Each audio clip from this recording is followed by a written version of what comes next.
Hey baby, don't you think it's time you get with me? Wow, is that a Hawaii watch? No, it's Huawei.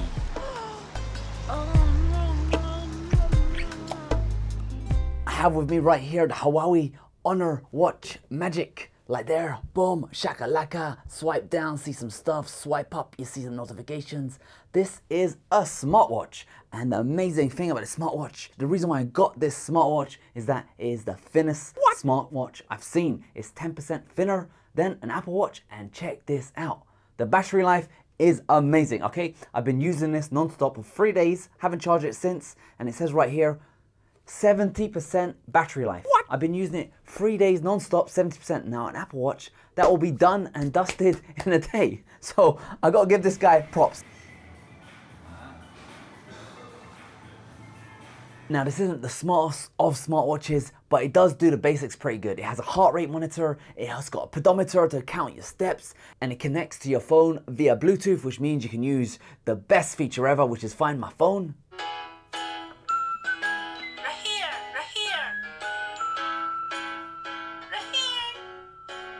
Alright, I don't know who the hell Rahir is, but Rahir is right here. Get some translators to speak. Anyway, I don't know what language that is, no one knows, but regarding the heart rate. Now we got a special resident medical expert. Tell us, what are your thoughts on the heart rate monitor? What? Yep, sounds about right. Now, after some basic testing of my own heart rate versus the heart rate that I get from the watch, surprisingly, it is pretty accurate. Back to you, Ash. So you can see, that is pretty damn good, that is accurate. I couldn't believe it myself, I thought it was a bunch of nonsense. If you look at the manual, it says that you need to put your smartwatch all the way pretty much on your bicep to get accurate readings, but it works and it's always floating around my wrist. So that's good news. You get notifications, connects over Bluetooth, you get to find your phone, and you get the pedometer, and it tells the time, and it tells the weather, and it's got something that no other smartwatch I've seen has. So you can swipe down from the top, you get things like showtime, which allows you to keep the screen on for an extra 5 minutes flat. You get Find My Phone, you get to lock in case you want to do swimming, that kind of cool stuff. Do not disturb so you don't get any notifications. And if you swipe up, you see all your notifications, you get emails, Instagrams, all that kind of crazy stuff. And you got a menu over here, you get loads of stuff. You got a compass, you got weather. You got notifications, you got a bus card, Alipay, all this stuff that you wish you could disable. A stopwatch, a timer. You know, I actually started using my timer and my alarm clock way more on my watch than I would on my phone. It's just a lot easier to set up. You just go, look, timer, and you got, oh, well, 10 minutes, and you start. Then after 10 minutes, it just shakes your wrist and you're happy. That's pretty cool. And you got all these plethora of different exercises you can use. Me, I'm not an exercise kind of guy, so I don't actually use this. I just use the pedometer. So in this watch face, I've got the amount of steps I've done. It's got my heart, the amount of times I've stood up, and it's got my heart rate over there, and it's got the clock. And you can also change it to choose lots of different faces. But my favorite one is the fancy one over here, boom shakalaka. And you can swipe through. You got all the amount of steps you did today, Alipay, and the weather, the stress. I don't know how to use the stress, to be honest. I wish you could disable some of these screens, but unfortunately you're stuck with Alipay. You can't turn it off. And another thing I wish they did was be less conservative with the battery life. When I flick my watch up, it takes about a second for the display to occur. Now, if only they allowed you to tweak, maybe let it be less conservative, so when I flick it up, it comes across straight away. It's a bit too slow for me.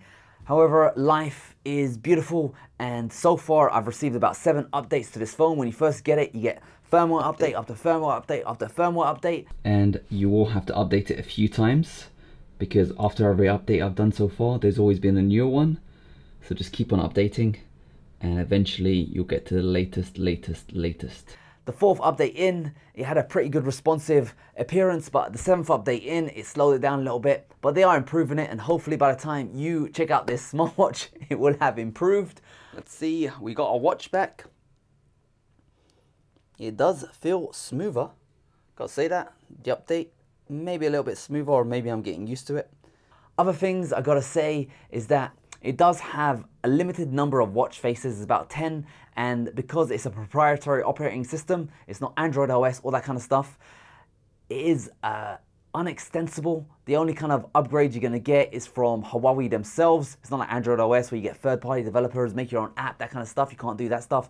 And strangely enough, even though it's Bluetooth and it connects to Bluetooth, you got to connect using the Huawei Health app. You can't use the Android OS settings to enable Bluetooth and connect to it via Bluetooth. So you can't do things like auto unlock your phone using your Bluetooth device. There you go. It looks like it's Huawei Health install. 100 million downloads. Damn. There's a lot of people getting spiked. We collect personal information to calculate your height, weight, and fitness. We collect your fitness data and device and network information, including your IP address.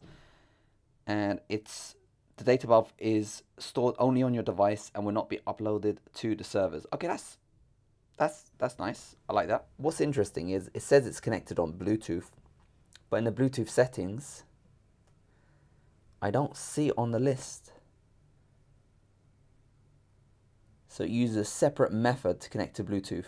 So it's not completely integrated with Android, but it works, and it's about a quarter of the price of an Android phone, and it's got amazing battery life, and it's thin, and it looks sexy. You can take it to the gym. It's waterproof.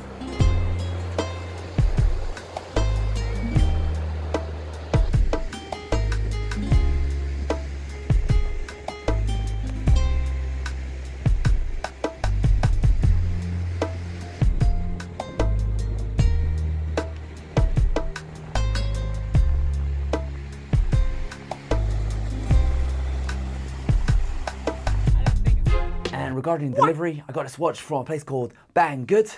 Get your minds out of the gutter. It took 9 days to arrive from China to Australia, and quality is pretty damn bang good, isn't it? Bang, bang, bang, good. So overall, I do like this watch. I'm actually surprised. I went to the Apple store and I compared it with the Apple Watch, and I was like playing around with the Apple Watch, and I was trying to convince myself that this is not the watch for me. But do you have Alipay? No, you don't, loser. But I kind of like it, and I'm really excited about the future smartwatches coming out, because the fact that it's got like a week battery life, and it's got, you know, it works, and it's got a pedometer, it's got a heart rate monitor, all that kind of stuff. It makes me get very excited about the future. So this is, like I said, the Huawei smartwatch Magic.